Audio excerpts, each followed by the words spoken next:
안녕하십니까. 지역 간 철도로의 서울 내 대중교통 접근성 평가를 주제로 연구를 진행한 엄준용, 이석준, 장진희, 황도영입니다. 최종 발표를 시작하겠습니다. 목차는 다음과 같습니다. 먼저 프로그레스 발표 이후에 받았던 코멘트와 답변을 말씀드리고 나서 연구의 배경과 목적, 그리고 연구를 수행한 방법을 설명드리겠습니다.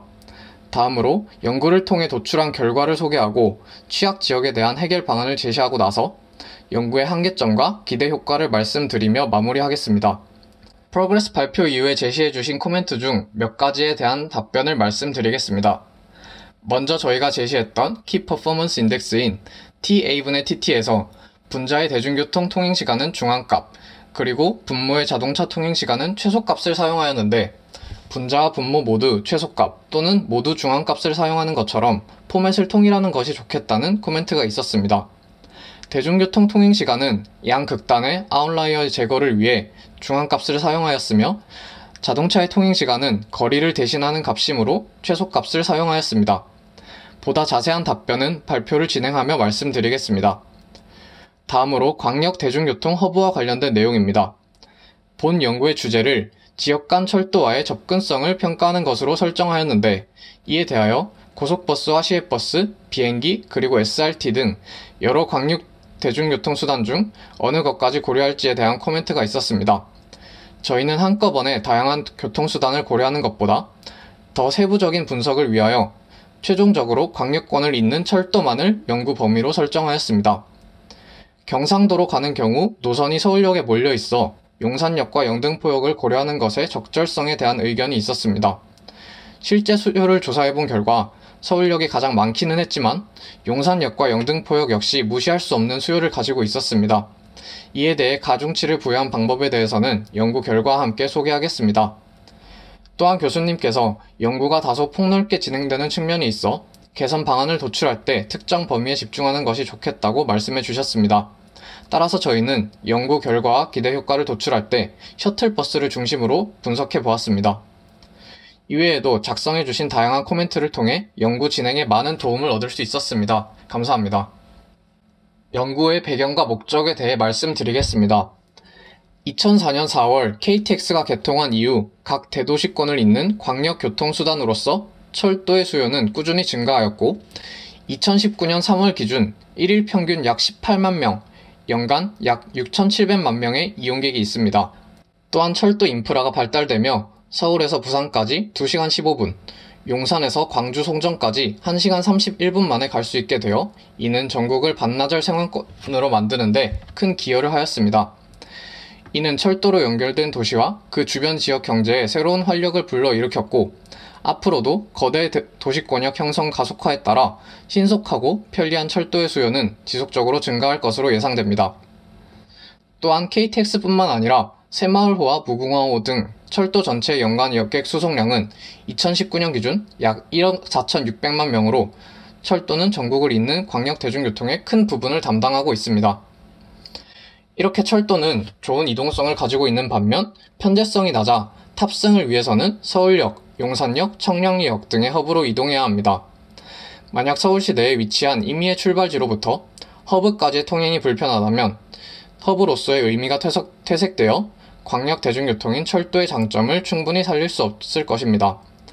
따라서 저희는 대중교통을 이용한 광역 대중교통으로의 접근성, 그 중에서도 특히 철도역으로의 접근성이 좋지 않은 지역을 파악하여 개선 방안을 제시하는 것을 연구의 목적으로 삼았습니다.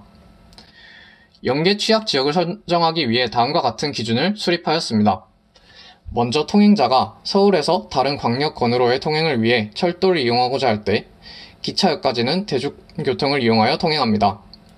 오른쪽 그림은 서울역까지의 대중교통 접근성을 분석한 선행 연구에 포함된 통계 지도입니다. 이 연구에서는 서울역까지의 통행시간을 기준으로 접근성을 판단하였기 때문에 서울역으로부터 거리가 먼 지역일수록 접근성이 나쁘다고 판단되는 것을 확인할 수 있습니다. 저희는 이를 개선하기 위해 거리에 대한 대중교통 통행시간을 판단 기준으로 고민해 보았습니다. 기차역까지의 거리가 그리 멀지 않은 지역임에도 불구하고 대중교통을 이용할 때 시간이 현저히 오래 걸린다면 연계성이 떨어진다고 판단할 수 있습니다. 다만 이때 분모의 거리항은 허브까지의 직선거리보다 자동차를 이용하여 통행할 때의 도로 거리를 이용하여 실제로 도로가 깔려있는 정도를 반영하는 것이 더 합리적이라고 판단하였습니다. 그런데 거리분의 대중교통 통행시간이라는 지표는 분모와 분자의 단위가 달라 값을 직관적으로 받아들이기 어렵다는 한계점이 있습니다. 따라서 분모의 거리항을 대신해서 자동차 통행시간을 이용하였고 기준시간은 교통체증에 영향을 받지 않는 새벽으로 설정하였습니다. 최종적으로 저희는 자동차 통행시간 TA분의 대중교통 통행시간 TT를 접근성 평가를 위한 Key Performance Index로 설정하였습니다. 가령 이 값이 1이 나온다면 Free Flow 상태에서의 자동차 통행시간과 대중교통 통행시간이 같다는 의미가 되는 등 보다 직관적인 판단이 가능합니다. 연구를 진행한 방법에 대해서 말씀드리겠습니다. 먼저 서울역을 목적지로 하였을 때로 예를 들어 말씀드리겠습니다.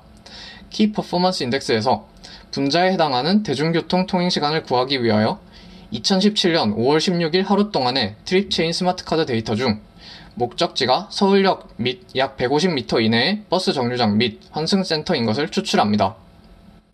이렇게 선별된 데이터 중에는 출발지가 동일한 데이터가 2개 이상 포함될 수 있습니다. 그리고 이 중에는 하차할 곳을 놓친다거나 최적 경로가 아닌 방법으로 통행하여 원래 소요시간보다 비정상적으로 높게 나온 값들이 존재할 가능성이 있습니다. 따라서 같은 출발지를 가지는 여러 개의 데이터 중 중앙값을 이용하는 방법을 통해 이러한 아웃라이어를 제거하였습니다. 또한 환승 횟수에 따라 가중치를 추가로 부여하지 않기로 판단하였습니다.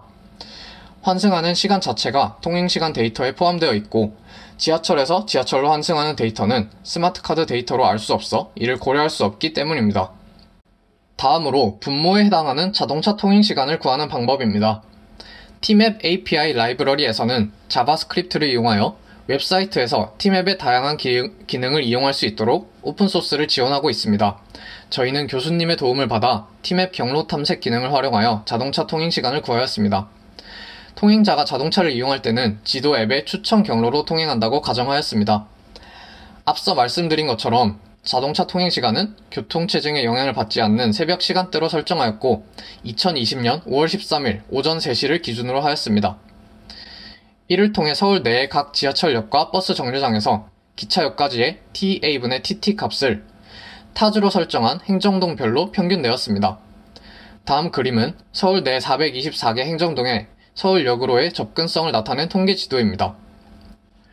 허브는 서울 내에 위치한 기차역인 서울역, 용산역, 영등포역, 청량리역, 상봉역, 그리고 수서역까지 6개의 역을 고려하였습니다. 기차역으로서의 상봉역과 망우역은 실질적으로 상봉망우역이라는 하나의 역처럼 이용되고 있기 때문에 이를 편의상 상봉역이라 지칭하겠습니다. 앞서 말씀드린 과정을 나머지 5개 역에 대하여 반복하여 다음과 같이 각 역별로 대중교통 접근성이 떨어지는 지역을 나타낸 통계 지도를 얻었습니다. 연구를 통해 도출한 결과를 소개해 드리겠습니다. 본 연구를 통해 최종적으로 얻고자 하는 결과는 서울 내 각 지역에서 기차역까지의 접근성을 판단할 수 있는 통계 지도입니다. 영남권, 호남권, 강원권 등 가고자 하는 지역에 따라 이용할 수 있는 기차역이 다르기 때문에 노선에 따라 역을 분류하여 통계 지도를 도시화했습니다. 경기권과 충청권을 고려하지 않은 이유는 서울과 가까워 이미 광역버스나 지하철 등 수도권 광역 대중교통이 잘 발달되어 있다고 판단하였기 때문입니다. 이처럼 여러 역들을 동시에 고려하였고 대중교통 통행시간만이 아닌 자동차 통행시간을 추가적인 지표로 활용했다는 점에서 선행 연구와 차별성을 둘 수 있습니다. 가중치를 부여할 때는 통행수를 기준으로 하였습니다. 하루에 운행하는 각 기차역의 열차 수를 기준으로 삼는 방법도 생각해 보았으나 KTX와 새마을호, 무궁화호는 서로 수송 인구와 가격, 속도 등이 다르므로 동등하게 평가하는 것은 적절하지 않다고 판단하였습니다. 기차의 종류에 따라 객관적인 가중치를 결정하는 것은 고려해야 할 기준이 많기 때문에 통행수가 각 열차에 대한 선호도 등 다양한 지표를 포괄한다고 판단하여서 이를 역별 가중치로 활용하였습니다. 기차역별로 가중치를 부여한 방법을 설명드리겠습니다. 예를 들어 경부선과 경부고속선 상의 역들을 도착역으로 하였을 때 서울 내에 4개의 기차역 각각에서 출발하는 통행수를 계산하여 전체 통행 중 해당 역이 차지하는 비율에 따라 역의 가중치를 부여하였습니다. 데이터로는 전국에 있는 기차역 간에 2017년 한 해 동안의 오디 테이블을 활용하였습니다. 영남권으로 가고자 하는 경우 전체 데이터 중 출발역은 서울 내의 기차역, 도착역은 경부선과 경부고속선 산행역을 추출하여 각 통행의 합계를 계산하였습니다. 호남권에 대해서는 호남선과 호남고속선, 강원권에 대해서는 강릉선을 기준으로 위의 과정을 반복하였습니다. 이를 통해 도출한 각 역의 수요는 다음과 같습니다. 이러한 방법으로 가중치를 부여하면 영남권과 호남권으로 가고자 할 경우 이용할 수 있는 기차역은 서울역, 용산역, 영등포역, 수서역으로 같지만 역별 통행수에 따라 다른 수요를 가지게 되므로 각각 다른 가중치를 부여받게 됩니다. 또한 앞선 과정과 별개로 서울 내에 6개 기차역을 출발지로 하는 모든 통행의 수를 기준으로 가중치를 설정하여 네 번째 통계지도를 나타내었습니다. 기차 노선별 통계지도와 기차역별 총 통행수를 가중치로 고려한 전국 통계지도는 다음과 같습니다. 지도에서 TA분의 TT 값이 클수록 빨간색에 가깝게 나타내었습니다. 이때 기차역이 위치한 행정독 및 그 주변 지역은 자동차 통행시간 값이 지나치게 작은 지역이 존재하고 해당 역에서 출발하여 다시 되돌아오는 경우도 있어 TA분의 TT 값이 비정상적으로 커질 수 있습니다. 따라서 이 값이 4.1보다 큰 데이터들은 아웃라이어라고 판단하여 취약지역을 선정할 때 대상에서 제외하였습니다. 경부선과 경부고속선에 대한 취약지역은 그림에 보이는 것과 같이 선정할 수 있었고 호남선과 호남고속선에 대해서도 대부분 비슷한 지역이 선정되었습니다. 성동구 선수동 부근이 추가로 선정되기도 하였습니다. 강릉선에 대해서는 강남구와 광진구 부근에 새롭게 선정된 지역이 있었습니다. 전국 지도는 노선별 지도, 그 중에서도 특히 경부선 및 호남선과 비슷한 취약지역을 가지는 것을 확인할 수 있었습니다. 데이터 분석을 통해 도출된 취약지역에 대한 해결 방안에 대해서 말씀드리겠습니다. 접근성이 좋지 않은 지역을 개선하기 위한 방안으로 기존의 시내버스 또는 지하철 노선의 변경이나 신설, 새로운 허브의 도입 등의 방법도 생각해 보았지만 이와 같은 해결책은 수요와 예산, BC 레이시오 등 고려해야 할 것이 너무나 많으므로 연구의 범위가 지나치게 방대해질 가능성이 있다고 판단하였습니다. 따라서 저희는 셔틀버스 도입에 초점을 맞추어 고민해 보았습니다. 코레일 네트워크스에서는 KTX 셔틀버스를 운영하고 있는데 현재 사당역과 광명역을 잇는 광명버스 8507번과 인천국제공항과 광명역을 잇는 인천버스 6770번의 두 가지 노선이 운행 중에 있습니다. 저희는 이 KTX 셔틀버스를 각 지역에 도입하는 것이 적절한지 예측해 보았습니다. 먼저 허브로의 접근이 어려운 지역 중 해결 방안을 도입할 때 제외할 지역을 선정하였습니다. 홍은동의 경우 서울역까지 환승 없이 가는 702번 버스가 존재하였고 신사동과 압구정동은 수서역으로 향하는 3호선과 분당선 노선상에 있었습니다. 그리고 반포 4동의 경우 고속터미널이 위치하여 셔틀을 도입하는 것이 큰 효과를 얻을 수 없을 것이라 판단하였고 양재 2동과 내곡동 부근은 산으로 둘러싸여 있고 유동인구가 적어 수요가 부족할 것이라 예상하였습니다. 또한 강릉선으로의 연계가 취약하다고 나타난 923동과 광장동 부근에는 동서울터미널이 가까이 위치하고 인근의 강변역이나 구의역에서 2호선과 7호선을 통해 상봉역으로 가는 방법이 있어 제외하였습니다. 위의 과정을 거쳐 저희는 취약지역 중 3곳에 대하여 셔틀버스의 도입을 계획하였습니다.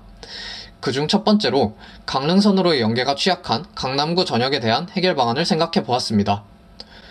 오른쪽 그림과 같이 하계울역에서 출발하여 삼성역 7번 출구와 청담역 14번 출구를 경유하고 청량리역에 도착하는 노선 계획을 수립하였습니다. 청량리역은 분당선 노선 위에 있지만 상행 열차의 대부분은 그 전역인 왕십리까지만 운행하고 실제로 왕십리와 청량리 사이의 구간은 약 2시간에 한 번꼴로 운행합니다. 따라서 실제 강남에서 청량리까지의 통행은 매우 취약하다고 판단되므로 셔틀버스 도입이 적절하다고 평가할 수 있습니다. 또한 이 경로에는 고속화 도로인 강변북로와 내부순환도로가 포함되어 강남권에서 청량리역까지의 통행시간을 획기적으로 단축할 수 있습니다. 세부적인 노선 계획으로는 영동대로 위에 하계울역 부근의 쌍용 아파트 정류장을 시점으로 하여 삼성역 7번 출구 정류장과 청담역 부근의 우리은행 청담지점 정류장을 경유하여 청량리역을 종점으로 하였습니다. 두 번째로 가양 이동, 염창동, 양평 이동 지역에 대한 해결 방안입니다.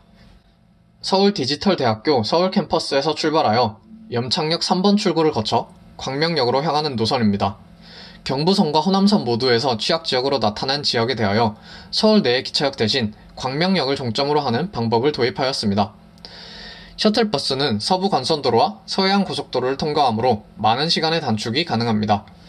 또한 서울역보다 아래에 위치한 광명역으로 통행함으로써 최종 목적지까지 기차 통행 시간을 어느 정도 단축하는 효과도 얻을 수 있습니다. 마지막으로 성수동 지역에 대한 해결 방안입니다. 성수역 3번 출구에서 출발하여 건대 입구역을 거쳐 수서역으로 향하는 노선을 계획하였습니다. 본 노선 역시 동부간선도로를 통과하여 많은 시간을 단축할 수 있습니다.